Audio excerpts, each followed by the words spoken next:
Now we're going to use our imaginations a little bit when we get started. Let's pretend you're a young man and you're dating and you have a girlfriend and you get a letter from her. You open it up real quick and you see an underlined sentence. I'll love you always. And boy, that is just what you have been wanting to hear. Because this girl's really special. She's your sweet thing. So you read that and you're so elated.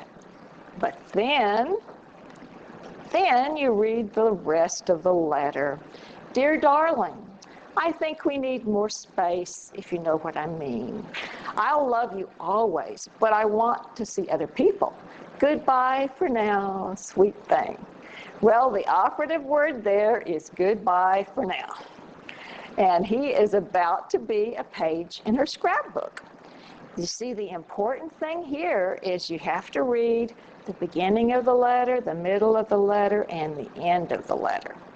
My presentation, Paul and Women Teachers. Did Paul restrict the role of Christian women in the New Testament church?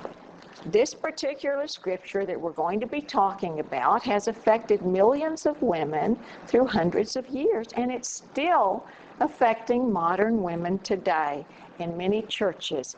It's the scripture you've all heard about women not teaching or usurping authority over a man. But today we're going to read not just the sentence pulled out of the middle. We are going to read what comes before it. We're going to read what comes after it, and also try to understand what was going on at the time. We're a little bit handicapped because we're living 1900 years later in a totally different culture. It's very hard for us to understand their culture. It is so different from our own. Another thing that handicaps us is we do not have the message that Paul received that he was responding to.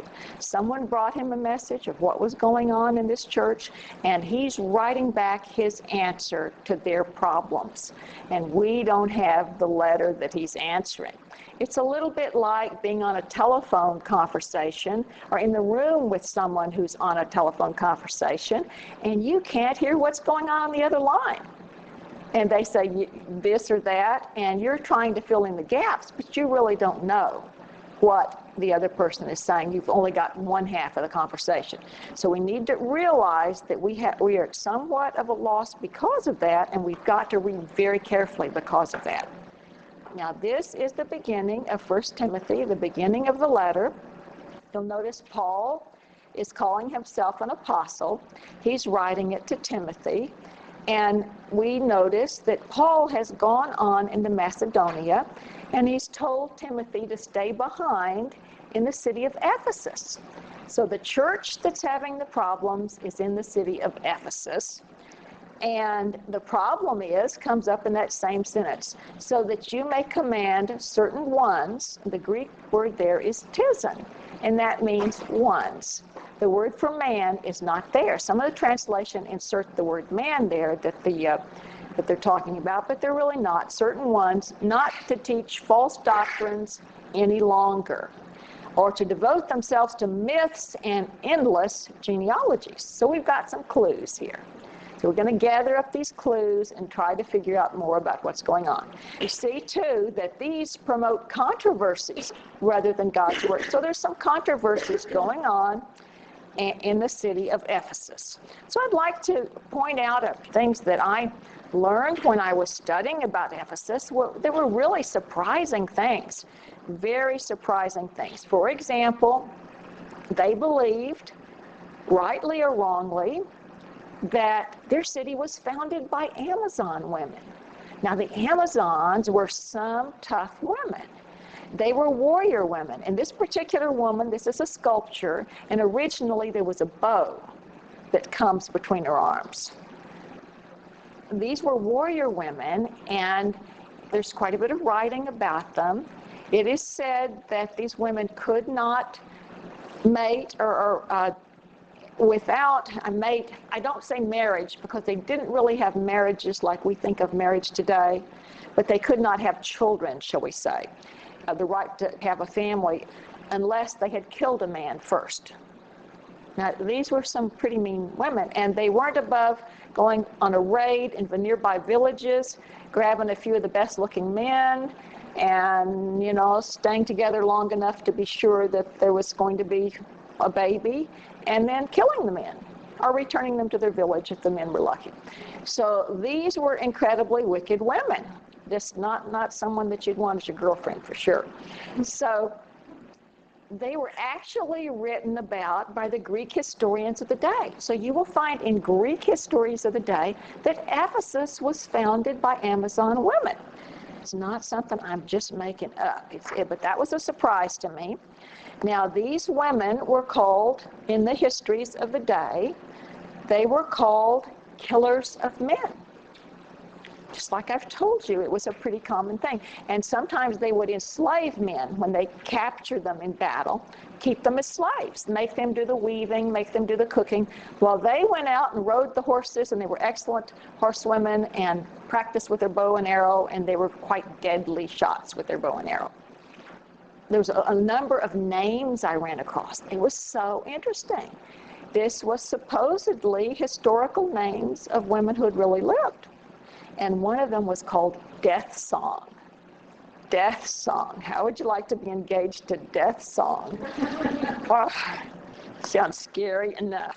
Now, in this next one, that is from a Greek vase, and it is showing Achilles, who is fighting with an Amazon queen. Now, there's two different legends about this. In the Greek legend, he kills her, the Battle of Troy.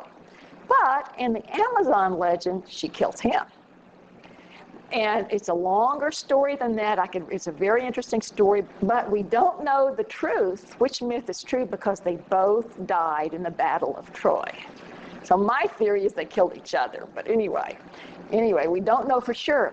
But we find myth after myth after myth that survive to this day about the Amazons. So when Paul is talking about them devoting themselves to myths, it makes sense once you understand what was going on in Ephesus. These people really believed they were descended from Amazon women. And evidently, some of them had the genealogies to prove it. Although it doesn't sound as if Paul himself believed it. I don't know. It doesn't matter to us whether it's true or not. The point that they believed it showed that it would influence their church and it would influence their lives. Now here we have 1 Timothy 4:7. That's the same book we're talking about, and Paul is saying have nothing to do with godless myths and old wives' tales. So he is linking up these myths and tales to the women, which is very interesting. They were talking about some women here that he's linking these tales to. I'd like to show you where Ephesus is, because for us, that's kind of a mystery place. Where was Ephesus? It was actually a part of Asia. And you see, there is Ephesus. And we read about Ephesus in Acts 19:20. When they heard this, they were furious and began shouting, "Great is Artemis of the Ephesians." So the goddess that the Amazons set up was called Artemis. And Paul almost got himself killed in the 2-hour riot that happened in the Colosseum there. Finally, the city clerk quieted the crowd and said, "Men of Ephesus, doesn't all the world know that the city of Ephesus is the guardian of the temple of the great Artemis and her image which fell down from heaven?" All right, so that tells us a lot about the city of Ephesus, doesn't it? It tells us that they thought they were the guardian of a great goddess and that her image had actually fallen down from heaven.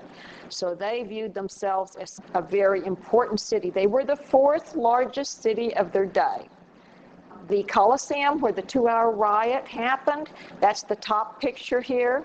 It would hold 25,000 people. And today, the acoustics remain so good. I have talked to people who have been in that Colosseum, and if you go down there and speak in a lower voice even than I'm speaking in, that up on the upper balcony, they can hear you perfectly. So it's very interesting, the things that they knew. Now, the lower picture is of the library.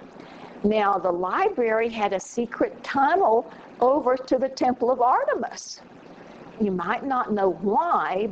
When I tell you about the Temple of Artemis, you'll go, oh, okay, all right, as to why that was, that they would want a passageway between the two. Here we have some more of the ruins of Ephesus. I'll tell you a little bit more about it. They were a tremendous slave trading city, and it was a very wealthy city. People came from all over the world to go to the Temple of Artemis. They brought a lot of wealth in, and the lower picture is the Arch of Severus, and it was a famous landmark the world over.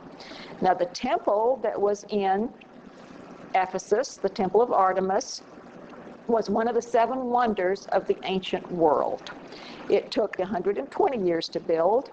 There were 127 columns, 60 feet high, and it was 20 feet longer than a football field. This was a big temple. If you notice the sculptures at the bottom of the columns, those were all life-size sculptures done by some of the most famous artists of the day and really of all time. There was a lot of little rooms inside the Temple of Artemis. I'll tell you about that in a little bit. And there was a lot of sculptures of her. Now, this was one of them that was actually in that temple, the real sculpture, a real photograph of it. Can you guess what kind of a goddess she was? Those are rows of breasts. So she was a fertility goddess, and in those days a woman needed to have lots of children or she had absolutely no prestige, and she might lose her husband to another, something like that. It was a very rigid society. Now, those were little babies down there. Artemis meant safe. It meant safe, because if you prayed to Artemis, then you would come safely through childbirth. That was the idea. And so her name meant safe. And it was a very, very popular religion. People came, as I say, around the world there. But what brought them in? Okay, we could see how the women would want to ask for children. What brought them in? Well, there were young women who began as virgins who would go and work in the temple, and they represented the goddess. They were known as Melissae, which meant bees. The men would come in to worship the goddess, bring their offering, their money offering or whatever offering, and then they would be sent to one of the little rooms, and one of the young women would come out all very elaborately dressed, and she represented the goddess. And there was an entire indoctrination that was a part of this religion. And the indoctrination went that the man would be joined to the goddess in sex. So it was actually a form of temple prostitution, only they did not see it as prostitution. This was holy. This was sacred. This was a joining with the goddess herself. And the goddess then empowered the man and also gave him secret knowledge. And we'll get to that. You notice this is a coin. This is a real coin of Ephesus. And the bee was advertising these bee goddesses, the numerous bees that served at the Temple of Artemis. And if they became pregnant, then they had ways, even back then, of aborting the babies, and they did not bear these children. You know, it was like offered up as a sacrifice to Artemis. Very, very sad. The bottom picture has to do with the myth. Artemis was taking a bath, the tale goes. A hunter peeked through the bushes and was watching her bathe. She looked up and saw him and was so angry that she turned him into a stag. Well, then the hunter had hunting dogs with him, and his own hunting dogs chased him until they killed him. So he was killed by his own dogs, and that is that myth. So now you know one of the myths of the city of Ephesus. Paul had a lot of sinners in his congregation. He had a lot of unconverted people. You can find this out as you start studying still in the first chapter. He's talking in verse 7 about people who want to be teachers of the law, but they don't know what they're talking about. So evidently there's more than one kind of false teaching going on. It goes down to verse 10, and he starts talking about adulterers and perverts. Now, I've just told y'all about some pretty fancy forms of adultery, right, where you feel real righteous afterwards.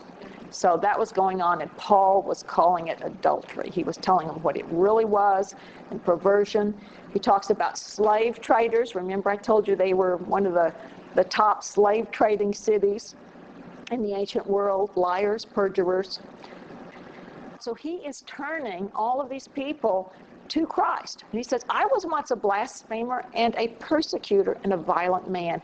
I was shown mercy because I acted in ignorance and misbelief. So he's holding up his own past, saying, look, if there's hope for me, there's hope for anybody. So, and he explains the solution. He's turning them to Jesus Christ. Verses 14 through 16, we're talking about Jesus Christ showing mercy. So he's explaining the solution to their problems with sin. Now, in this next passage, toward the end of the first chapter, he's giving Timothy some real good advice, and he's warning him.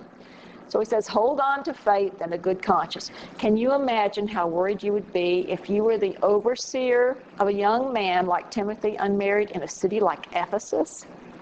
It's like, hold on to your morals, Don't be influenced by that stuff. Paul, I'm sure, had spent some sleepless nights worried about Timothy in a city like that. Now, he talks about two people who have shipwrecked their faith in verse 20. Hymenaeus is a word that means wedding song.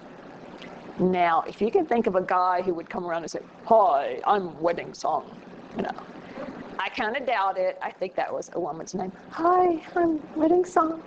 No? So the other person, Alexander, there's not a whole lot of question about what he was. Now, if we look in 2 Timothy 2, 16 through 18, Hymenaeus' wedding song is mentioned again. This time she's teamed up with someone named Philetus, which is beloved. So was this a man and a woman? Was this two women? We don't know for sure, but we know that they were preaching that the resurrection had already taken place.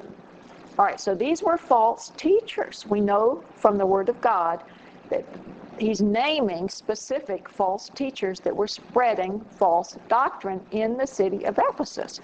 And he's warning Timothy, look out for those two. First of all, he's warning him about Alexander and Hymenaeus, and then Hymenaeus teams up with Philetus. So she's evidently a pretty persistent lady here. Now, one thing I need to tell you about, in the Greek language, you need to remember that there's only one word, the word woman. They do not have a special word for wife. So a man's basically saying, this is my woman. See, so it's pretty confusing. If you look at Colossians 13:19, husbands, love your wives, it's the exact same word as 1 Timothy 2:9, I want women to dress modestly. See, so we don't know if he's talking about some unconverted wives or if he's talking about, church women themselves. I will tell you a little bit about this modesty thing. In Ephesus, they just didn't have any of it. They had public baths where the males and the females bathed together totally with no clothes. That's bad enough. But they also had public bathrooms where there was enclosure around it, and both the males and the females relieved themselves in the same enclosure. So there was no modesty in the city of Ephesus. And so Paul is talking here about dressing modestly. So I don't know if we're talking about low-cut dresses. I don't know if it's transparent fabrics, whatever. But there's some pretty immodest dressing going on in the city of Ephesus. Another thing that we need to understand is some of the Greek philosophy that was common in Ephesus among the Gnostics. They taught that Eve was created first. Now, they said that afterwards God deceived Adam and told him he was created first, but it was really Eve, one of their major teachings.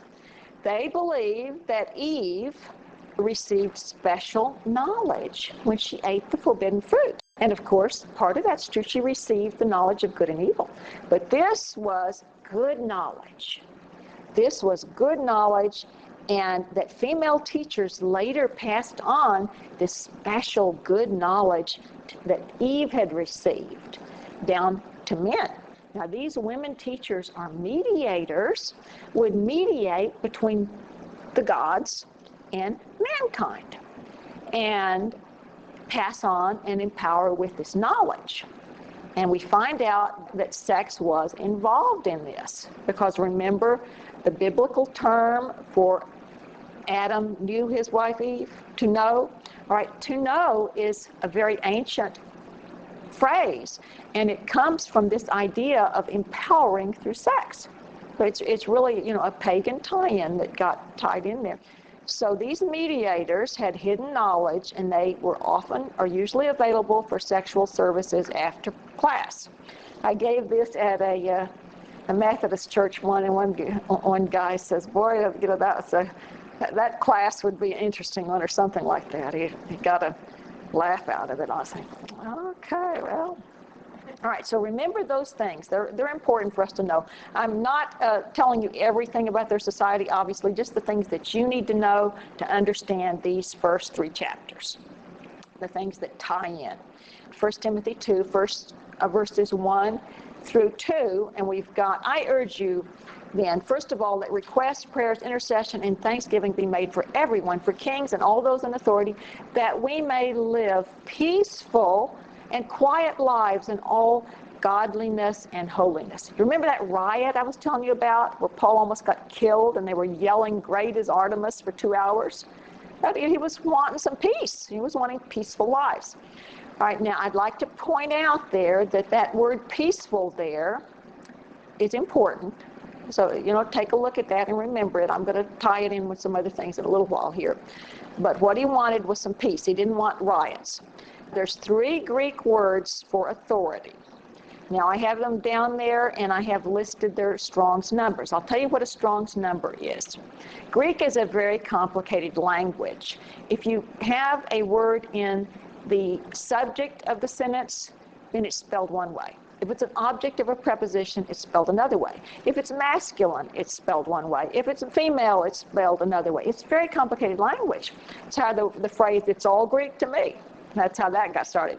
Because of that, they assigned Strong's numbers, so that the male version of a word and the female version normally has the same Strong's number. And the variations between, as far as where it's placed in the sentence, it still has the same Strong's number. That way you can keep up with if you're still dealing with the same word.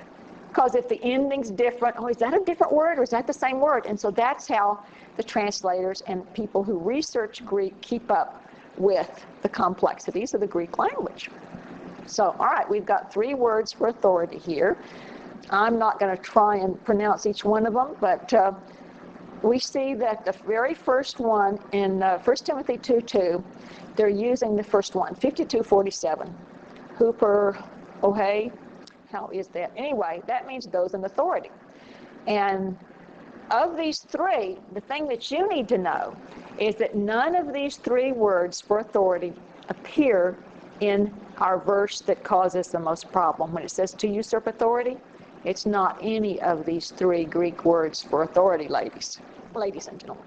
All right, so it's none of the 3. So let's go on here. Paul is again turning his people toward God. He talked about the word peaceful there.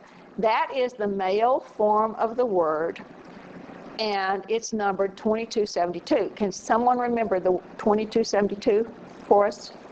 Okay, Rhonda's going to remember 2272. Remember that. So we get on down, and we find he wants all men to be saved and come to a knowledge of the truth. Definitely true. Now look at 1 Timothy chapter 2, verse 5. There is one God and one mediator between God and men, the man Jesus Christ. Remember what I told you about mediators? Remember where they were teaching that a woman had to come between the gods and man? See, he's knocking that whole concept down here. There's one mediator, and that's Jesus Christ. You see? So we're understanding that part now, that it has to do with the Gnostic beliefs that these women were mediators, and you had to go through them to get to God. Paul starts getting specific here about what's going on, and he's mentioning that he's an apostle, He's got the authority to handle this problem that's going on. I'm telling the truth. I'm not lying. And a teacher of the true faith. And he says, I want men everywhere to lift up holy hands in prayer without anger or disputing. All right, that tells us there was some anger and disputing, doesn't it? So he wouldn't say that if everything was peaceful. So we've got a situation where the men have gotten really angry, really upset, and he wants them praying instead of the way they've been. He scolded the men, now he turns to the women. And I want women, or that word could be wives, we've only got one word there, we don't have the word wife to dress modestly with decency and propriety, not with braided hair or gold or pearls or expensive clothes, but with good deeds, appropriate for women who profess to worship God. Did you catch that? If I say to you, Jeanette professes to worship God. Do you catch that? See, there's a question there as to whether they really do worship God. You see, in Paul's mind, these women who are wearing the low-cut dresses or the transparent linen or whatever it was they were wearing, he wasn't too sure they were there to worship God. You know, he wasn't too sure at all. Profess to worship God. Yeah, sure. Those women are here to worship God. Now we get to our famous sentence, and we're going to look at it. Now there's an I that's in the Greek that doesn't get translated. Isn't that interesting? He's saying, I let the woman learn. You know, if you put that in there, it sounds a little bit more like what his practice is, doesn't it? They leave that out and say, let the woman. You see how that turns it into a command there instead of I let the woman? In a minute, I'm going to show you in the Greek where that I is there. But I suffer not a woman to teach, nor. Now, to usurp authority over thee. All that is translated from one word. The one word is authenten. Authenten. The word thee is not there. Now, the Greeks have 16 different words for thee. They have a male version of thee. They have a female version of thee. They have a neuter version of thee. And they have all, 16 versions, and it's not here. The Greeks are very, very free with the word thee, but it's not here. Now, the ending of this Greek word, the ein, that tells us that we're dealing with a to form of a verb. If I say to run, that's the to form of the verb. You understand? Now, if I say runner, that is the noun form. See, we've made run into a noun. Okay, y'all got me on that. So to make it a little trickier, this word is used only once in the entire New Testament, which is, most words, there's several verses, and we can go to this verse and figure out, oh, okay, I understand it better after reading that verse. It's only mentioned once. Now, there was a man who was a grammar teacher who defined this word, authenten, in the year 180. So we're pretty close to the time here of Paul. And let's see, I'll make a stab at pronouncing his name, Phoenicus. And he described it to thrust out from oneself. Now, I don't want to embarrass anyone too bad, but we're talking about the anatomy here. We're not talking about female anatomy, okay? And it also is tied in with the concept of to desire. So something is being thrust out from oneself while desiring.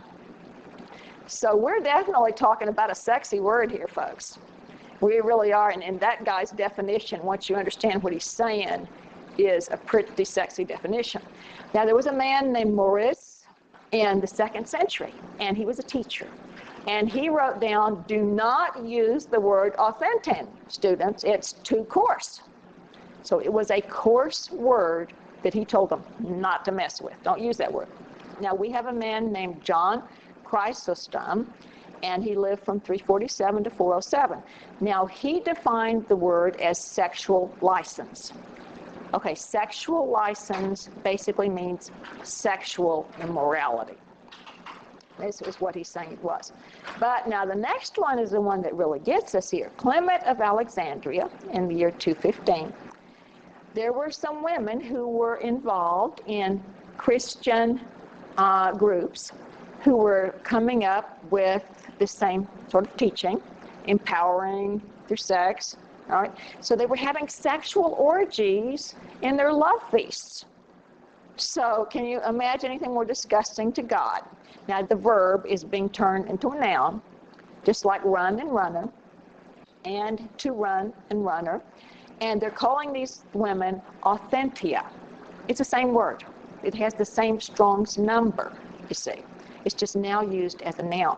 So these women who were being involved in sexual orgies were tying in the concept of empowering through sex or passing on knowledge from Eve and sex.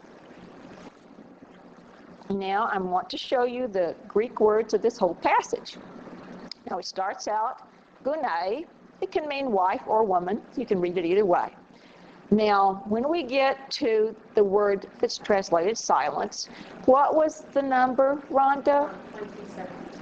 Very good. Guess what? This is the female version of that same word. When it's a female version, it's translated silence. When it's the male version, it's translated peaceful. But yet, they're both in the same chapter. And they're written by the same author, Paul. So how can we have the same word in the same sentence, male and female version? And guess what they did? To hide what they had done, they put a new Strong's number on the female version. In other Greek words, both the female version of the word and the male version of the word have the same Strong's number. But here they gave them two different Strong's numbers. The male one was defined as peaceful. The female one was defined as silence. I started finding out some interesting stuff about this point. See this little funny thing at the top here, that little W? It looks like a W that collapsed in. When that comes at the end of a verb, it means the word I is there, the word I. Now, there's another way in Greek to add I. There's a word you can add, but if you add it at the end of a verb like that, you're saying, I do this. I run, I walk, or whatever when you put that at the end. So this is I let learn, and that is never translated. I haven't seen a translation yet that translates that I that is there. And in my paper, Paul and Women Teachers, I've got a reference to that, and where you can go and find out, that I ought to be there. With all obedience, didascan, EIN ending. Okay, we already know, right? That's a to form of the verb. See the EIN and didascan, to teach. It's the exact same word when Jesus told us to go out and disciple and to teach. It's the same word. Same word is right here. But a woman, I'm not allowing, nor, and there's the authentic. Now, I put down sexually seduced. It's not quite the same.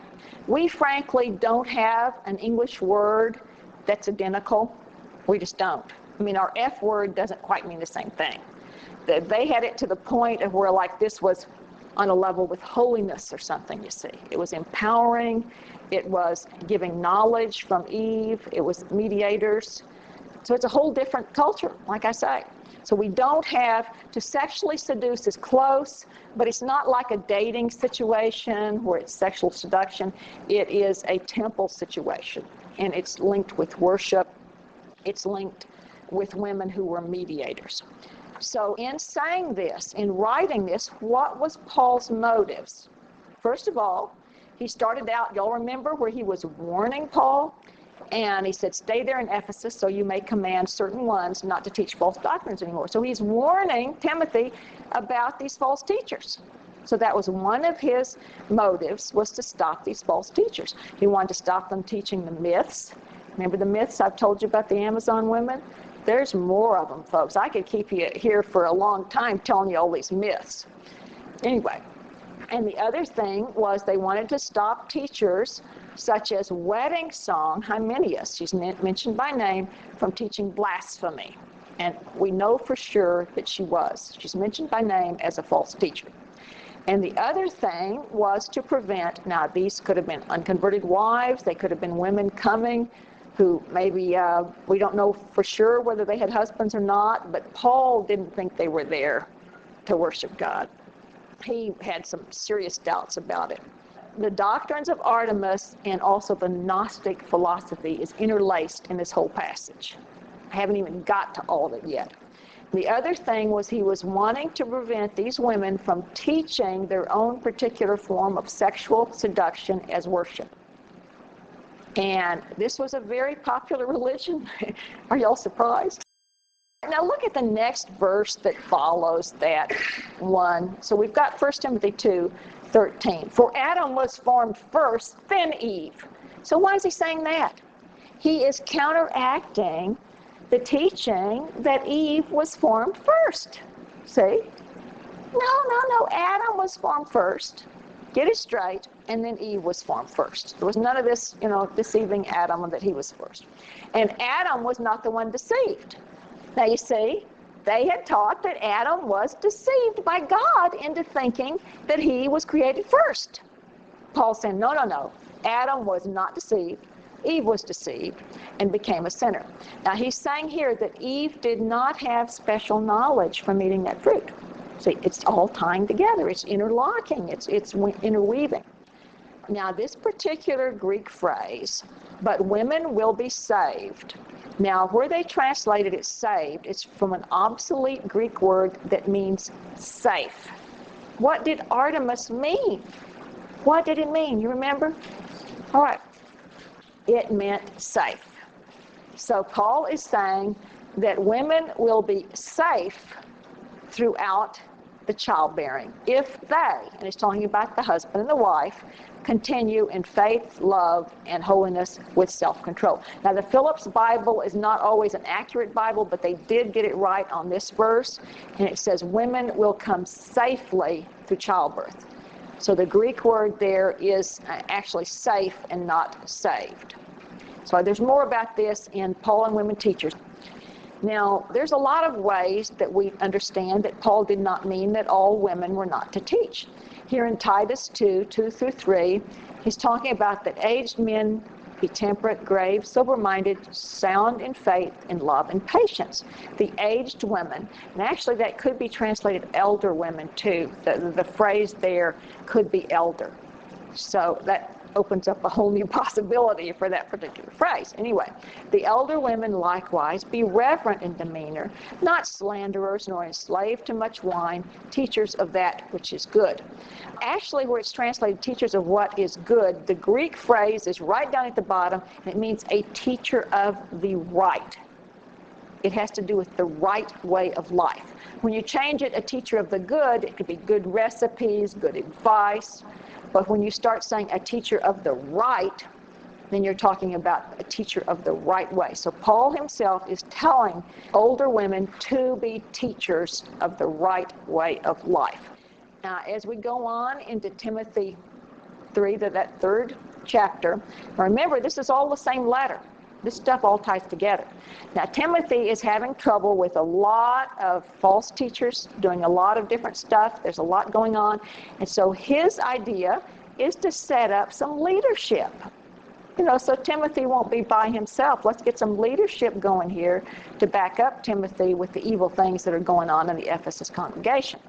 Here's another little quirk here. When we get to verse 8, it's translated as deacons. Now, the Strong's number is 1249. In other places, that's translated as ministers. So this really should read, likewise, ministers must be reverent, not double-tongued or given to much wine or greedy for money.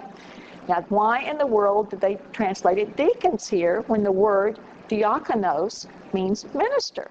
And is the same word in 2 Corinthians 3:6, who made us sufficient as ministers, diakonos, 1249, same word of the new covenant, not of the letter, but of the Spirit, for the letter kills, but the Spirit gives life. All right, so the same word, exactly the same Greek spelling, is translated minister in 2 Corinthians 3:6. And not just there, but a lot of other places too. It's translated as minister. So in this passage, he's talking about setting up ministers who will restore some order to this messed up congregation. Now, in the next verse, all right, the King James adds a few words here. Adds the word there. It's not in the Greek. I've checked it out. I've got some excellent software so I can go back and see what's in the Greek. It says their wives. Remember the word for woman and wife? You can't tell for sure, but there isn't there. But they have a word for there, but it's not here. Is that confusing? Anyway, all right. So he's saying women in like manner, and then this little part means that that's added in translation. So women in like manner, grave, not slanderers, temperate, faithful in all things. And then there's another version. Women, likewise, dignified, not malicious gossips, but temperate, faithful in all things. Now, I quoted you several translations there to show you the King James is wrong when it says their wives. They were trying to get away from the concept of these these leaders, these ministers, 1249 diakonos, that were women. So he's given qualifications for the men, and then he gives qualifications for the women, right side by side. Now, he's giving the same qualifications for both. He is saying that the men must have dignity. The women must be dignified. The men must be not double-tongued. The women must not be gossips. The men must not be addicted to wine. The women must be temperate. See, he's saying the same thing, with just slightly different words. The men must be not greedy for money. Now, it may be that the women didn't have much of that to get their hands on, so he doesn't use the exact same things. He says they must be faithful. So, must be faithful. But we're dealing with dual requirements. And here's another place. This is also in chapter 3. 1 Timothy 3, 1 through 2. Here is a trustworthy saying. If anyone sets his heart on being an overseer, he desires a noble task. The he there is from a third person, a verb, like I, you, he, and it could be he or she. So there's not necessarily a sex indicated with that he. And if you've got both males and females, you refer to in the Greek anyway, in like a he. But anyway, that you can't tell the he isn't there. It's really from a verb. The anyone is taken from the word tis, T-I-S. And that really does mean anyone. Now, the King James right in there says, if any man sets his heart on being an overseer, he desires a noble task. But the word man isn't there. It's not there. Now, the overseer must be above reproach, the husband of one wife. I've heard people say, all right, that lets out the women because they can't have a wife. But wait a minute, did Paul have a wife? Did Timothy have a wife? Weren't they ministers? So the real understanding of this particular verse is that there was a lot of priests who were being called into the ministry. And some of them, like Gamaliel, who was Paul's teacher, had as many as 4 or 5 wives. And he is stating here the policy that ministers must have only one wife, may not have multiple wives. It didn't affect the women, because guess what? They only had one husband. They weren't allowed to have more than one husband, right? So it didn't affect them, has nothing to do with them. He's telling people like Gamaliel that you're going to have to put away some of your wives and have just one. Temperate, self-controlled, respectable, hospitable, easy to teach. Now, the next concept I want to talk about with y'all is the concept of spiritual gifts. 1 Corinthians 12, 7 through 10. Now, to each one, the manifestation of the Spirit is given for the common good. So it goes on and lists these different spiritual gifts, but he's saying to each person. He's not saying to each male. He's saying to each person, men and women, that we're given a very precious spiritual gift. It can be anything from gifts of healing, faith, miraculous powers. That's a dandy one, isn't it? What's happening now is like the women of the church are given these beautiful gifts by God. And they're just all wrapped up and they're gorgeous and they're supposed to be for the whole church to use and benefit from. But they say, oh no, wait a minute, you're a woman. You can't open your gift. Don't open it, you're a woman. And no, you're a woman too, don't open your gift. You men, yeah, open your gifts, men. But the women aren't allowed to open their gifts in a lot of the churches today. We've all got different gifts, whether they're big flashy gifts, whether they're little but very needed gifts. We are all needed together, and everyone is needed, and everyone's gift is needed. All these are the work of the one and the same Spirit, and He gives them to each one as He desires. Now, it's the way God desires it. It's not the way man desires it. And it's God's decision whether He gives a certain gift to this person or to that person, to a man or to a woman. But a woman can receive a large spiritual gift if God decides to give it to that woman. It's totally up to Him. And whether another person thinks that person has the gift or not, it's God's doing, and it's up to God as to what has happened. And we must allow everyone to open their gift, to discover what it is, to develop it, to use it for the good of the entire church. For too long, we've been sitting with our beautiful gifts that we haven't been able to open. It's time to rip off that wrapping paper and find out what they are. But yet, this is a scary concept, too. It's a little frightening. I know as I started to understand this and everything, sometimes it does seem a little frightening. If you've been always kind of in a safe spot, watching, observing, not being really responsible. Through many, many years in the church, I've been in the church longer than I want to admit, so many times we'd be doing Bible studies and I really want to understand the Scripture, but I'm not going to memorize where it is because I don't need to. I'm a woman. I did that. So now I'm having to learn what they all are and back up on that. But so it's a little scary when someone says to you, you may have a really big gift and you may have to really do something. This scripture right here is very, very good.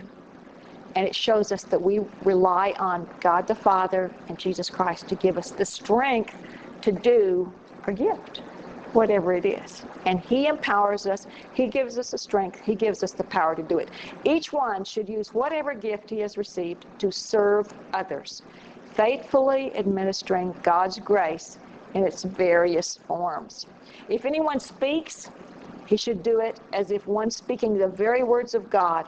If anyone serves, he should do it with the strength God provides, so that in all things God may be praised through Jesus Christ.